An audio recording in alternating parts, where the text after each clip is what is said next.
মৰমৰ ছাত্ৰ-ছাত্ৰীসকল, আমি যেহেতু প্ৰতিভা সন্ধানী পৰীক্ষাৰ বাবে প্ৰস্তুতি চলাই আছো, তুমি যেনেকুৱা ধৰণৰ প্ৰতিভা সন্ধানী পৰীক্ষাই নিদিয়া কিয় বা কোনো ধৰণৰ বৃত্তি পৰীক্ষা নিদিয়া কিয়, সকলোবোৰ তেনেকুৱা প্ৰতিযোগিতামূলক পৰীক্ষাত সাধাৰণ জ্ঞানৰ পৰা প্ৰশ্নটো আহেই।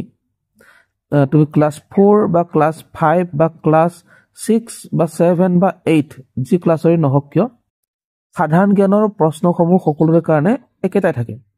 ঠিক আছে, সেইকাৰণে এই যিটো এই ভিডিঅ'টো আচলতে তোমালোকৰ প্ৰতিভা সন্ধানী পৰীক্ষাৰ বাবে আৰু 4, 5, 6, 7, 8 ল'ৰা ছোৱালীৰ কাৰণে উপযোগী হ'ব। তুমি প্ৰজ্ঞান প্ৰতিভা সন্ধানী বা জাতীয় বিদ্যালয়ৰ প্ৰতিভা সন্ধানী পৰীক্ষা বা সফৰা বৃত্তি পৰীক্ষা বা নেৰিটছে হওক, ঠিক আছে, এই সকলোবোৰ পৰীক্ষাৰ কাৰণে এই প্ৰশ্নসমূহ ইম্পৰ্টেণ্ট হয়। গতিকে তোমালোকে ভিডিঅ'টো প্ৰথমে শেষলৈকে মনোযোগেৰে চাবা। ঠিক আছে, চ' আৰম্ভ কৰোঁ দেৰি নকৰাকৈ। প্ৰথম প্ৰশ্নত তোমালোকে দেখিবলৈ পাইছা, ইয়াতে কৈছে যে চিকিৎসা বিজ্ঞানৰ গৱেষণাৰ বাবে নিজৰ দেহ দান কৰা অসমৰ প্ৰথমগৰাকী মহিলাৰ নাম কি? ঠিক আছে, উত্তৰটো হৈছে ইলোৰা ৰায়চৌধুৰী। মনত ৰাখিবা। তাৰপিছত আহিলে, দিছপুৰত অসমৰ ৰাজধানী হোৱাৰ আগতে অসমৰ ৰাজধানী ক'ত আছিলে? হয়নে? উত্তৰটো হৈছে শ্বিলং আছিলে। এতিয়া বৰ্তমান অসমৰ ৰাজধানী কি হয়? বৰ্তমান অসমৰ ৰাজধানী দিছপুৰ হয়, কিন্তু দিছপুৰ হোৱাৰ আগতেই অসমৰ ৰাজধানী আছিলে শ্বিলং। ঠিক আছে, 3 নম্বৰতে আছে, কৈছে তলৰ কোনখন চহৰ ব্ৰহ্মপুত্ৰ উপত্যকাৰ নহয়? ব্ৰহ্মপুত্ৰ উপত্যকাৰ নহয়। ইয়াৰ উত্তৰটো হৈছে শিলচৰ। শিলচৰ ব্ৰহ্মপুত্ৰ উপত্যকাৰ নহয়, এয়া বৰাক উপত্যকাৰ হয়। ঠিক আছে, তাৰপিছতে নেক্সট প্ৰশ্নলৈকে আহিছোঁ। নেক্সট প্ৰশ্নত তোমালোকে দেখিবলৈ পাইছা, কৈছে যে 2023-24 বৰ্ষটোত ভাৰতীয় ক্ৰিকেট দলৰ সাজ পোছাকত তলৰ কোনটো নাম দেখা গৈছিল? তাৰমানে এইটো হৈছে অপশ্যন এটো ড্ৰিম 11। ঠিক আছে, সেইকাৰণে তোমালোকে ক্ৰিকেটো চাব লাগিব।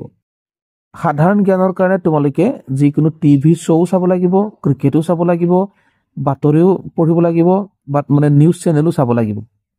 গতিকে সাধাৰণ জ্ঞানটো বহুত বহল বস্তু এটা, সেইকাৰণে তোমালোকে সৰুৰে পৰা এইবোৰ শিকিবলৈ যত্ন কৰা। ঠিক আছে, তাৰপিছত আহিলে চোৱা, জিলা আৰু চহৰৰ অশুদ্ধ জুতিটো।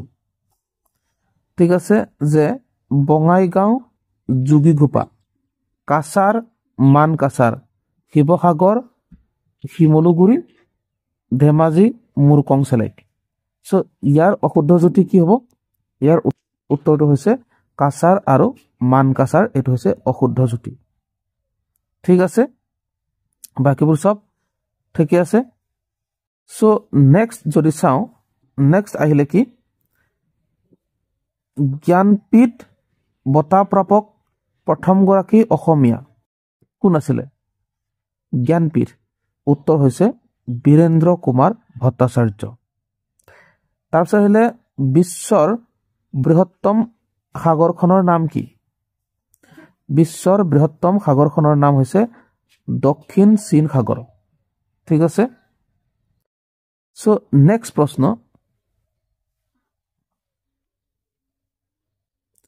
নেক্সট প্ৰশ্নত তোমালোকে দেখিবলৈ পাইছা, কৈছে যে সংখ্যা লিখোতে ব্যৱহাৰ কৰা স্থানীয় মানৰ ধাৰণাটো কোনজন ভাৰতীয় গণিতজ্ঞই প্ৰথমে ব্যৱহাৰ কৰিছিল?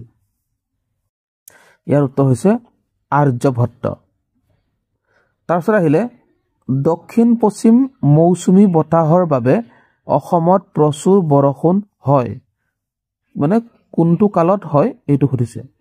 ইয়াৰ উত্তৰটো হৈছে গ্ৰীষ্মকালত হয় প্ৰচুৰ বৰষুণ। তাৰপিছত আহিলে, ভোটা তৰাটো প্ৰকৃততে কোনটো তৰাক আচলতে ভোটা তৰা বুলি কোৱা হয়?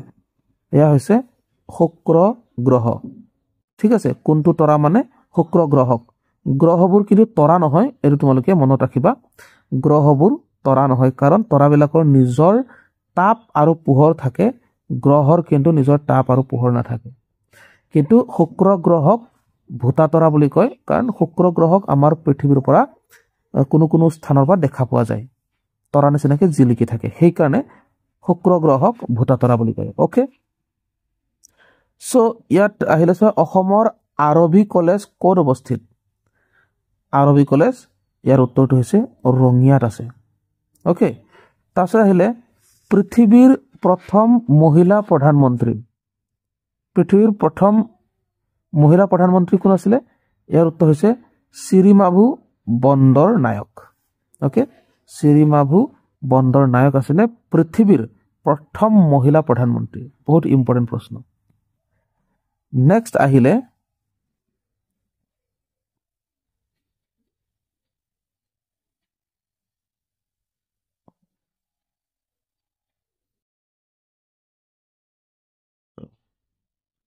ঠিক আছে এবাৰ তললৈ থাকি গৈছে ওকে সো নেক্সট আহিলো চোৱা ইয়াত কৈছে কি ভীষ্মক ৰজাৰ জীয়েকৰ নাম কি আছিল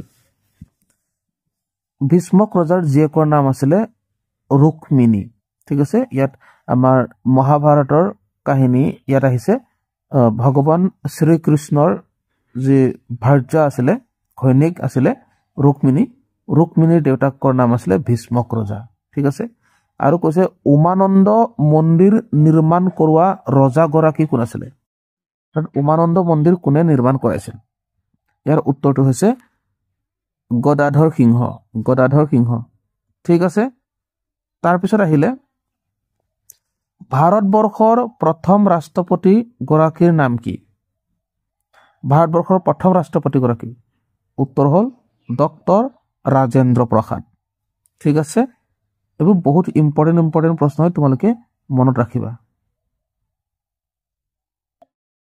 ওকে তাৰপিছত চোৱা ইয়াত কৈছে স্বাধীন হোৱাৰ পূৰ্বে ভাৰতবৰ্ষ কাৰ অধীনত আছিল ইয়াৰ উত্তৰটো তোমালোকে জানা ইংৰাজৰ অধীনত আছিলে আকৌ কৈছে ফুটবলৰ ক্ষেত্ৰত সৰ্বোচ্চ নিয়ন্ত্ৰক সংস্থাটো কি ইয়াৰ উত্তৰ হৈছে ফিফা FIFA ওকে তাৰপিছত আহিলে অসমক এখন নদীমাতৃক দেশ বুলি কিয় কোৱা হয় কাৰণ ইয়াত বহুতো নদ নদী আছে ইয়াত নদ নদী বেছি আছে সেইকাৰণে অসমক নদীমাতৃক দেশ বুলি কোৱা হয় তাৰপিছত আহিলে উত্তোলিত জাতীয় পতাকা এখনৰ ওপৰৰ ৰংটো হ'ব উত্তোলিত মানে যে আমি পতাকা যে উত্তোলন কৰি থওঁ সেই উত্তোলন কৰি থওঁতে জাতীয় পতাকাৰ ওপৰৰ ৰংটো কি হ'ব লাগে এইটো সুধিছে এইটো হৈছে গেৰুৱা ৰং ঠিক আছে যি হালধীয়া ৰঙৰ নিচিনা খুমথিৰা ৰঙৰ নিচিনা যে সেই গেৰুৱা ৰংটো তাৰপিছত আহিলে চোৱা নেক্সট আহিলে কৈছে অসমখন ইংৰাজৰ অধীনত যোৱাৰ আগতে প্ৰধানত কাৰ শাসনত আছিল ইয়াৰ উত্তৰ হৈছে আহোম ঠিক আছে আহোমৰ অধীনত আছিলে আহোম ৰাজ্যৰ প্ৰতিষ্ঠাপক ৰজাজনৰ নাম তোমালোকে জানা নহয় উত্তৰ হৈছে চুকাফা সেইটো মই এনে তোমালোকক কৈ দিছো দেই তাৰপিছত চোৱা লোকসভা আৰু ৰাজ্যসভাৰ সদস্যসকলক কি বোলে লোকসভা আৰু ৰাজ্যসভাৰ সদস্যসকলক সাংসদ বুলি কোৱা হয় ঠিক আছে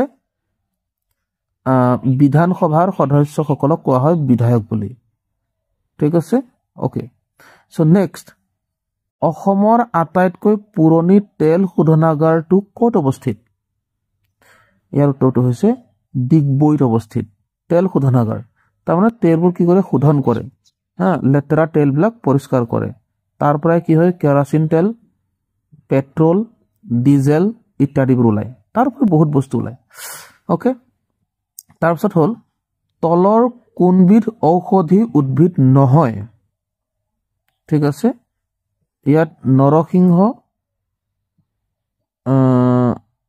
ভুকুৰা তিতাচপা আমলখি ইয়াৰ উত্তৰটো হৈছে তিতাচপা ঔষধি নহয় বাকীবোৰ ঔষধি হয় তোমালোকে চিনি পাইছাই চাগে এইটোক বাহিৰে বাকী দুটা চিনি পাইছাই তাৰপিছত কোনটো প্ৰাণী জীৱনৰ এটা স্তৰক লালুকি বোলে কোনটো প্ৰাণীৰ জীৱনৰ এটা স্তৰক লালুকি বোলে ভেকুলী কাৰণ ভেকুলী যেতিয়া সৰু হৈ থাকে না সৰু হৈ থাকোতে ভেকুলীৰ পোৱালিটো কি বুলি কয় লালুকি বুলি কয় তাৰপিছত আহিলে কোনবিধ প্ৰাণীয়ে জাক পাতি থাকে আৰু সিহঁতৰ এজনী ৰাণী থাকে এৰ চাগে তোমালোকে জানাই উত্তৰ হৈছে মৌমাখি ওকে নেক্সট আহিলে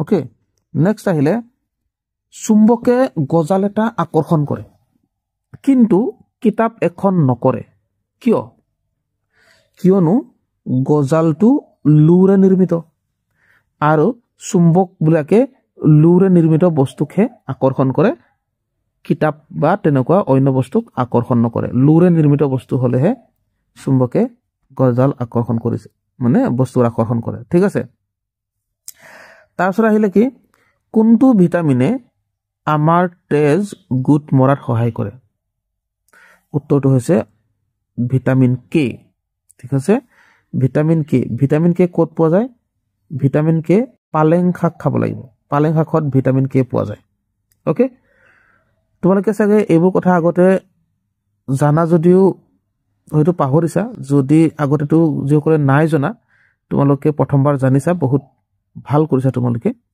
কাৰণ ভৱিষ্যতলৈ তোমালোকক এইকেইটা বস্তুটো লাগিবই এইকেইটা বস্তু তোমালোকে জানিবই লাগিব তাৰমানে সেইকাৰণে ইয়াৰ নাম হৈছে সাধাৰণ জ্ঞান মানে এইটো চবৰে থাকিব লাগিব জ্ঞানটো ঠিক আছে কাইলে তোমালোকে ডাঙৰ হৈ পেলাই চাকৰি এটা পৰীক্ষা দিবলৈ যাওঁতেও এইকেইটা বস্তুকে লাগিব সেইকাৰণে সৰুৰ পৰাই তোমালোকে শিকি লোৱা ওকে তাৰপিছত চোৱা ইয়াৰ কৈছে তলৰ কোনবোৰ শক্তিৰ উৎস অতি কম সময়ৰ ভিতৰত পুনৰ ব্যৱহাৰ কৰিব পাৰি ঠিক আছে কোনবোৰ মানে এবাৰ ব্যৱহাৰ কৰাৰ পিছত আকৌ মানে ব্যৱহাৰ কৰিব পাৰে এই কথাটো হৈছে কৈছে ইয়াৰ উত্তৰটো হৈছে ক আৰু খ মানে অপচন ঘটো শুদ্ধ কাৰণ কেলে সৌৰ শক্তি সূৰ্যৰ পোহৰৰ পৰা যেটো আমি শক্তি পাওঁ এই শক্তিটো আমি বাৰে বাৰে ব্যৱহাৰ কৰি থাকিব পাৰো বা জল শক্তি জল মানে পানীৰ পৰা যেটো শক্তি পাওঁ আমাৰ কাৰেন্টবোৰটো সৌৰ শক্তি আৰু জল শক্তিৰ পৰাইটো উৎপাদন কৰা হয় গতিকে এইবোৰ আমি বাৰে বাৰে ব্যৱহাৰ কৰি থাকিব পাৰো কিন্তু কয়লা আমি বাৰে বাৰে ব্যৱহাৰ কৰি থাকিব নোৱাৰো এবাৰ কয়লা ব্যৱহাৰ কৰাৰ পিছত এই কয়লা বনিবৰ কাৰণে বহুত বছৰ লাগে ঠিক আছে সেইকাৰণে এবিলাক অনবীকৰণক্ষম সম্পদ বুলিও কয় ওকে তাৰপিছত চোৱা 29টো অসমৰ লগত পশ্চিম আৰু দক্ষিণ দুয়োটা দিশৰ পৰা সংযুক্ত থকা বিদেশী ৰাষ্ট্ৰখন কি সো অসমৰ লগত পশ্চিম আৰু দক্ষিণৰ পৰা সংযুক্ত হৈ থাকিব লাগিব এয়া হৈছে বাংলাদেশ কিন্তু আমাৰ অসমৰ সীমাতে আছে এয়া ক'ত অসমৰ পশ্চিম আৰু দক্ষিণ সীমাত লাগি আছে ঠিক আছে সো নেক্সট চোৱা ভাৰতবৰ্ষই পঠিওৱা প্ৰথম কৃত্ৰিম উপগ্ৰহটো কি এটো মনত ৰাখিবা ভাৰতবৰ্ষই পঠিওৱা প্ৰথম কৃত্ৰিম উপগ্ৰহটো হ'ল আৰ্যভট্ট ঠিক আছে আৰ্যভট্ট তাৰপিছত চোৱা যোগাযোগৰ এটা অতি খৰতকীয়া মাধ্যম যোগাযোগ মানে কি যে তোমালোকে যে এজনৰ লগত আনজনে ফোনত কথা পাতা এই কথা পতাটোকে যোগাযোগ বুলি কয় মানে সংযোগ হৈ গ'ল না ফোনৰ জৰিয়তে সেইকাৰণে যোগাযোগৰ এটা অতি খৰতকীয়া মানে বহুত সোনকালে যোগাযোগ কৰিব পাৰি খৰতকীয়া শব্দটোৱে অতি সোনকালে এইটো কথা বুজাইছে অতি সোনকালে যোগাযোগ কৰিব পৰা মাধ্যমটো কি মোবাইল ফোন মোবাইল নাম্বাৰ মাৰি দিলো ফোন লগাই দিলো ইফালে ৰিং কৰিলে উঠালে হেল্ল কৰিলে কথা পতা হৈ গ'ল ঠিক আছে তাৰপিছত আহিলে ঢোল এটাত চাপৰ মাৰিলে কি শক্তিৰ সৃষ্টি হয় শব্দ শক্তি ধুম ধুম ধুম ধুমকে সাউন্ড হয় না সেইটো ওকে ওকে তাৰপিছত চোৱা ওকে ইয়াত কৈছে প্ৰতীকে ওখ পাহাৰীয়া ৰাস্তা এটাৰে সাইকেল এখন ঠেলি লৈ গৈ আছে সাইকেলখন ঠেলিবলৈ প্ৰতীকে কৰ পৰা শক্তি পালে ঠিক আছে মানুহে কৰ পৰা শক্তি পায় খোৱা আহাৰৰ পৰা আকৌ খোৱা বস্তুৰ পৰা শক্তি পায় সেইকাৰণে তোমালোকৰ মাহঁতে খাবলৈ কৈ থাকে হয়নে ক'ৰ পৰা আমি শক্তি পাওঁ তেতিয়াহ'লে খাদ্য বস্তুৰ পৰা পাওঁ তাৰপিছত আহিলে অপশ্যন মানে কি 34 নম্বৰত আহিলে বহুল প্ৰচলিত শব্দ খাৰিন্দা হ'ল এবিধ খাৰিন্দা কি হয় খাৰিন্দা এবিধ বাদ্যযন্ত্ৰ মানে গম পোৱা নহয় ঢোল খোল পেঁপা গগনা ইত্যাদি যিবিলাক গানৰ লগত যে বজাই যে গান গাওঁতে যে বজায় সেইবিলাকক বাদ্যযন্ত্ৰ বুলি কয় বা নাচোতে বজায় হয় নাই ওকে তাৰপিছত আহিলে অসমীয়া গদ্য সাহিত্যৰ জনক বৈকুণ্ঠনাথ ভট্টদেৱৰ নামেৰে কোনখন জিলাত বিশ্ববিদ্যালয় স্থাপন কৰা হৈছে ইয়াৰ উত্তৰ হৈছে বজালী জিলাত বৈকুণ্ঠনাথ ভট্টদেৱ নামেৰে বিশ্ববিদ্যালয় স্থাপন কৰা হৈছে ঠিক আছে বৈকুণ্ঠনাথ ভট্টদেৱ কোন আছিলে অসমীয়া গদ্য সাহিত্যৰ জনক ঠিক আছে এটা মনত ৰাখিবা অসমীয়া গদ্য সাহিত্যৰ জনক কোন ভট্টদেৱ বৈকুণ্ঠনাথ ভট্টদেৱ তাৰপিছত উপাখ্যান মতে তলৰ কোনজন শ্ৰীকৃষ্ণৰ ককায়েকৰ নামটো জানাই আৰু উত্তৰ হৈছে বলোৰাম তাৰপিছত আকৌ আহিলে অস্কাৰ বঁটা তলৰ কোনটো কাৰ্যৰ শ্ৰেষ্ঠত্বৰ কাৰণে দিয়া হয় অস্কাৰ বঁটা এয়া অস্কাৰ বঁটাটো চিনেমাৰ বিষয়ক কাৰ্যৰ শ্ৰেষ্ঠত্বৰ কাৰণে অস্কাৰ বঁটা দিয়া হয় ঠিক আছে তাৰপিছত চোৱা কৈছে তলৰ কোনবিধ পতংগই সাধাৰণতে চিকাৰ ধৰিবলৈ জাল গুঠে ওকে এইটো জানিব লাগে মকৰাই কি কৰে জাল গুঠে নাই এনেকে ওকে এনেকে কৰে না এয়া জাল ইয়াত কি কৰিব ইয়াত মানে মকৰা ইয়াত ৰৈ থাকিব আৰু এইফালে মহটো আহি যাব ধৰি ল'ব ঠিক আছে তেনেকে তাৰপিছত চোৱা শিক্ষক দিৱস কোন তাৰিখে পালন কৰা হয় এইটো জানাই 5 ছেপ্টেম্বৰ তাৰিখে তাৰপিছত আহিলে পৃথিৱীৰ বেছি চাহ উৎপাদনকাৰী দেশখন হ'ল চোৱা এইটো বহুত ডাঙৰ কথা পৃথিৱীৰ ভিতৰত আটাইতকৈ বেছি চাহ উৎপাদন কৰা দেশখন হৈছে আমাৰ ভাৰতবৰ্ষ কিমান গৌৰৱৰ কথা ওকে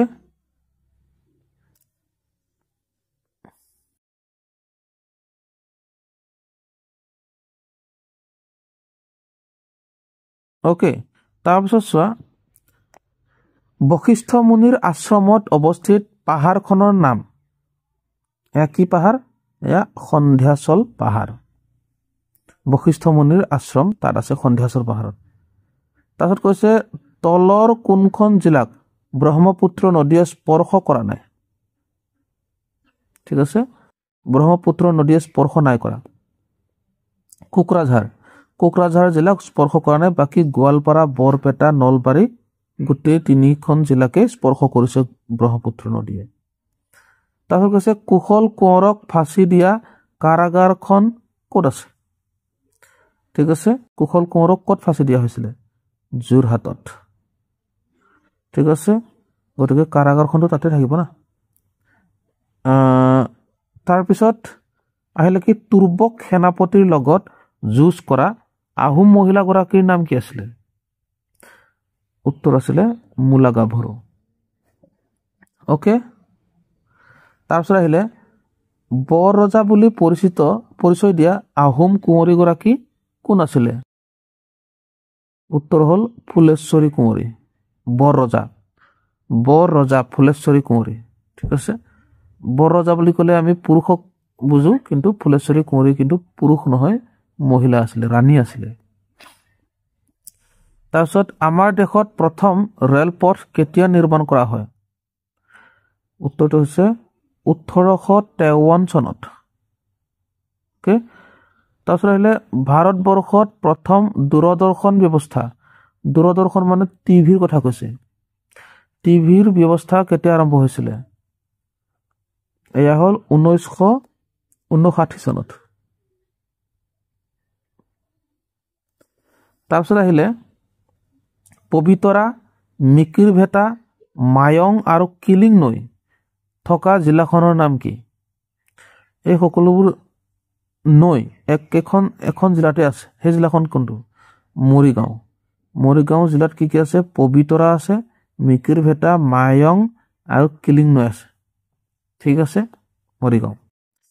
তাৰপিছত আহিলে মণিৰাম দেৱানক ফাঁচি দিয়া হৈছিল কেতিয়া? কেতিয়া ফাঁচি দিয়া হৈছিলে? 1858 চনত। ঠিক আছে, 1858 চনত ফাঁচি দিয়া হৈছিলে।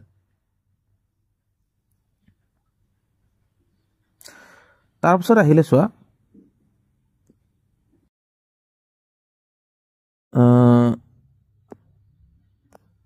কাৰ দিনত গুৱাহাটীৰ শুক্ৰেশ্বৰ দৌল সজা হৈছিল? ইয়াৰ উত্তৰ হৈছে প্ৰমত্ত সিংহৰ দিনত। তাৰপিছত আহিলে বিষ্ণুপ্ৰসাদ ৰাভাৰ মৃত্যু হয় কিমান চনত মৃত্যু হৈছিলে? 1969 চনৰ 20 জুন তাৰিখে বিষ্ণুপ্ৰসাদ ৰাভাৰ মৃত্যু হয়। সেইকাৰণে এই 20 জুন তাৰিখটো ৰাভা দিৱস হিচাপে পালন কৰা হয়। ঠিক আছে। তাৰপিছত আহিলে ইলোৰা গুহা তলৰ কোনখন চহৰত অৱস্থিত? উত্তৰ হৈছে ঔৰংগাবাদৰ অৱস্থিত। তাৰপিছত আহিলে আন্দামান আৰু নিকোবৰ ৰাজ্যখনৰ ৰাজধানী কি? ইয়াৰ উত্তৰ হৈছে পোৰ্ট ব্লেয়াৰ। তাৰপিছত হ'ল শৰাইঘাট দলং মুকলি হৈছিল, অৰ্থাৎ শৰাইঘাট দলং কেতিয়া মুকলি কৰা হৈছিলে? উত্তৰ হৈছে 1962 চনত। তাৰপিছত আহিলে মেজাংকৰি কি হয়? মেজাংকৰি এবিধ বস্ত্ৰ। তাৰপিছত আহিলে তলৰ কোনবিধ লোকগীত নহয়? লোকগীত নহয়। ঠিক আছে, ইয়াৰ উত্তৰ হৈছে বৰগীত। বৰগীতসমূহ লোকগীত নহয়। তাৰপিছত আহিলে প্ৰাচীন সূৰ্য পিৰামিড তলৰ কোনখন দেশত অৱস্থিত? ইয়াৰ উত্তৰ হৈছে মেক্সিকোৰ অৱস্থিত। তাৰপিছত কামৰূপী লোকগীতৰ সম্ৰাট ৰামেশ্বৰ পাঠকৰ জন্ম হৈছিল। ইয়াৰ উত্তৰ হৈছে বৰপেটা জিলাত। ৰামেশ্বৰ পাঠকৰ জন্ম ক'ত হৈছিলে? বৰপেটা জিলাত। তাৰপিছতে আহিলে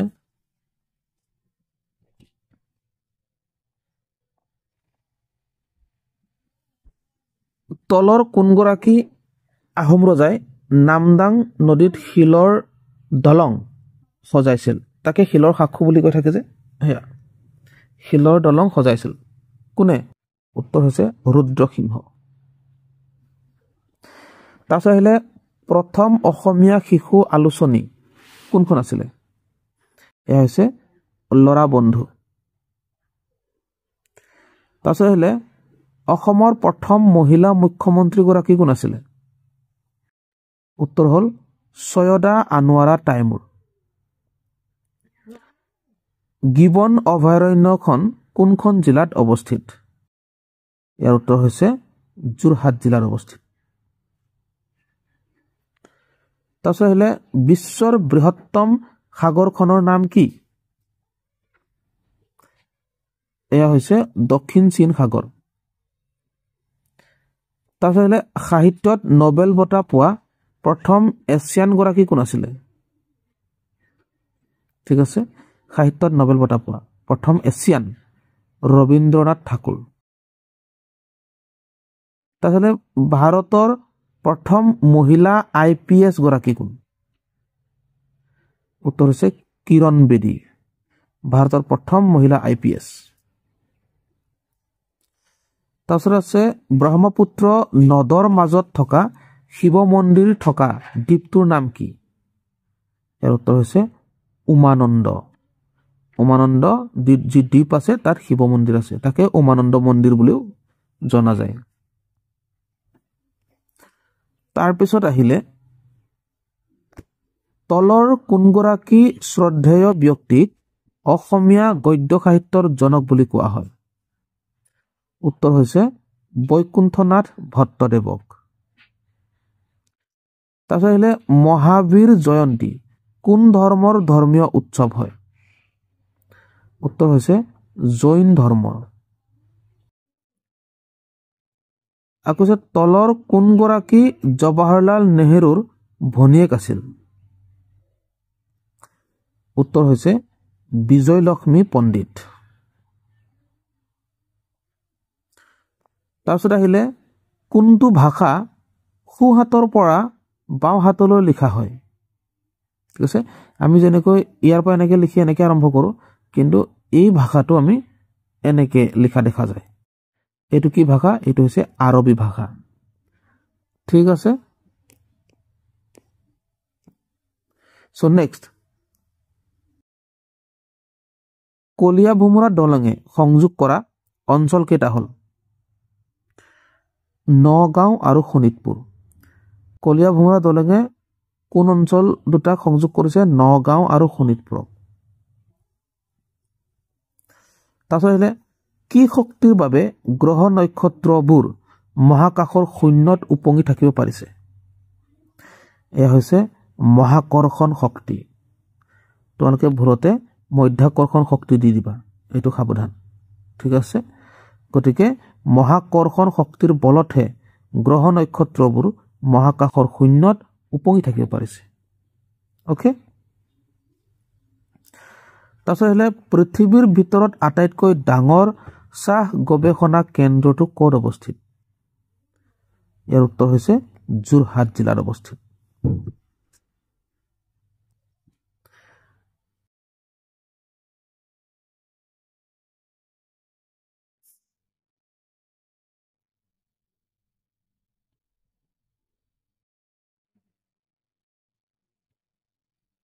অ'কে,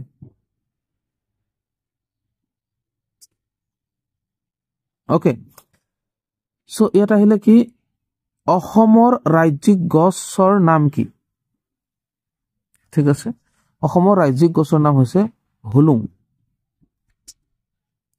ভূটানৰ পৰা অসমলৈ বৈ অহা নদীখন হ'ল? এয়া হৈছে আই নদী। ভূটানৰ পৰা অসমলৈ বৈ অহা নদীখন হ'ল আই নদী। তাৰপিছত আহিলে অৰুণাচলৰ পৰা বৈ আহি অসমৰ ব্ৰহ্মপুত্ৰ নদীত মিলিত হোৱা নদীখনৰ নাম কি? এয়া হৈছে জীয়া ভৰলী। তাৰপিছত আহিলে অসমীয়া চলচ্চিত্ৰত অভিনয় কৰি ৰাষ্ট্ৰীয় শ্ৰেষ্ঠ অভিনেত্ৰীৰ সন্মান লাভ কৰা অভিনেত্ৰীগৰাকীৰ নাম কি?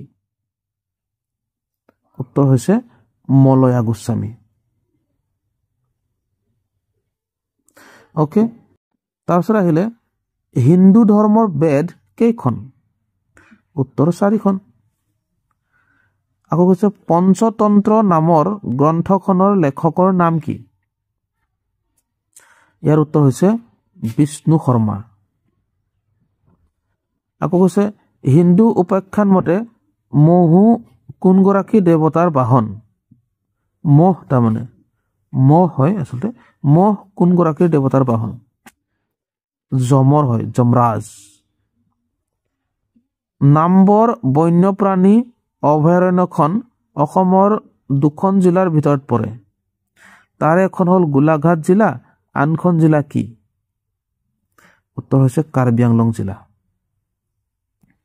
ঠিক আছে, চ' নেক্সট, ইয়াতে আহিলে আমাৰ দেশৰ সাহিত্যৰ সৰ্বোচ্চ বঁটাটোৰ নাম কি? উত্তৰ হৈছে জ্ঞানপীঠ বঁটা। চন্দ্ৰটো হ'ল এটা কি? গ্ৰহণে, উপগ্ৰহণে, নক্ষত্ৰ নে ধূমকেতু? উত্তৰ হৈছে উপগ্ৰহ। চন্দ্ৰটো এটা উপগ্ৰহ। কেলে? চন্দ্ৰই গ্ৰহৰ চাৰিওফালে ঘূৰে। গ্ৰহৰ চাৰিওফালে ঘূৰা যিবিলাক মানে গ্ৰহ, মানে এইবিলাকক উপগ্ৰহ বুলি কয়। ঠিক আছে, মানে গ্ৰহৰ চাৰিওফালে যিবিলাক ঘূৰি থাকে এইবিলাকক উপগ্ৰহ বুলি কয়। ঠিক আছে, চ' নেক্সট আহিলে 1930 চনত স্থাপন হোৱা অসমৰ প্ৰথম ব্যক্তিগত খণ্ডৰ মহাবিদ্যালয়খনৰ নাম কি? 1937 চনত স্থাপন কৰা হৈছিলে আৰু অসমৰ প্ৰথম ব্যক্তিগত খণ্ডৰ আছিলে এয়া আছিলে জে.বি. কলেজ। তাৰপিছত আহিলে অসমৰ এখন জিলাৰ সীমান্ত মেঘালয়, মণিপুৰ, মিজোৰাম আৰু বাংলাদেশৰ সীমাত লগ লাগি আছে। জিলাখনৰ নাম কি? এয়া হৈছে কৰিমগঞ্জ জিলা। কৰিমগঞ্জ জিলাৰ সীমাত কি কি লাগি আছে? মেঘালয়, মণিপুৰ আৰু মিজোৰাম আৰু বাংলাদেশ মানে সীমাত লাগি আছে। এই জিলাখন হৈছে কৰিমগঞ্জ জিলা। তাৰপিছত আহিলে ননৈ, পাথৰিঘাট আৰু ওৰাং ৰাষ্ট্ৰীয় উদ্যান অসমৰ কোনখন জিলাত আছে? উত্তৰ হৈছে দৰং। কোনখন জিলাত আছে? দৰং জিলাত আছে। তাৰপিছত আহিলে বুদ্ধদেৱৰ জন্মস্থানৰ নাম কি? উত্তৰ হৈছে লুম্বিনী। এছিয়া মহাদেশৰ প্ৰদীপ লাইট অফ এছিয়া ৰূপে কাক জনা যায়? লাইট অফ এছিয়া উত্তৰ হৈছে বুদ্ধক জনা যায়, গৌতম বুদ্ধ। অ'কে। তাৰপিছতে ভাৰত ৰত্ন বঁটা কোনে প্ৰথম লাভ কৰিছিল? উত্তৰ হৈছে ৰাজা গোপালাচাৰী।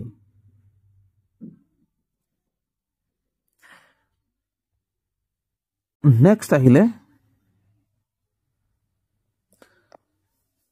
ডেনিছ পেপিন নামৰ বিজ্ঞানীগৰাকীয়ে আমাৰ ৰন্ধন কাৰ্যত জড়িত কোনবিধ সঁজুলি আৱিষ্কাৰ কৰিছিল?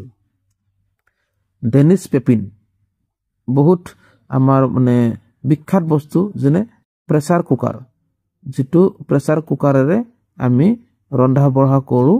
এই প্ৰেছাৰ কুকাৰটো আৱিষ্কাৰ কৰিছিলে ডেনিছ পেপিন নামৰ বিজ্ঞানীগৰাকীয়ে। মনত ৰাখিবা। তাৰপিছতে তলৰ কোনটো গেছ বায়ুত সৰ্বাধিক থাকে? বায়ুত সৰ্বাধিক কি বেছি থাকে? নাইট্ৰজেন থাকে। ঠিক আছে। তাৰপিছত আহিলে চৰাই আকাশত উৰাত তলৰ কোনটোৱে সহায় কৰে? বায়ুৱে সহায় কৰে। ঠিক আছে। বতাহে সহায় নকৰে, বতাহে চৰাইক উৰুৱাইহে লৈ যায়। তাৰপিছত চোৱা, প্ৰাণীৰ পৰা পোৱা এবিধ সূতা হ'ল, এয়া হৈছে পাট সূতা। পাট পলু থাকে যে, এই পলুৰ পৰা পায়, সেইকাৰণে প্ৰাণী। আকৌ কৈছে ইজৰাইলৰ ৰাজধানী চহৰখনৰ নাম কি? ইজৰাইলৰ ৰাজধানী চহৰ হৈছে জেৰুজালেম। এই জেৰুজালেমতেই যীশুখ্ৰীষ্টৰ জন্ম হৈছিলে। মাতৃ জয়মতীৰ স্মৃতিত কোনজন আহোম ৰজাই জয়সাগৰ পুখুৰী খান্দিছিল? উত্তৰ হৈছে ৰুদ্ৰসিংহই।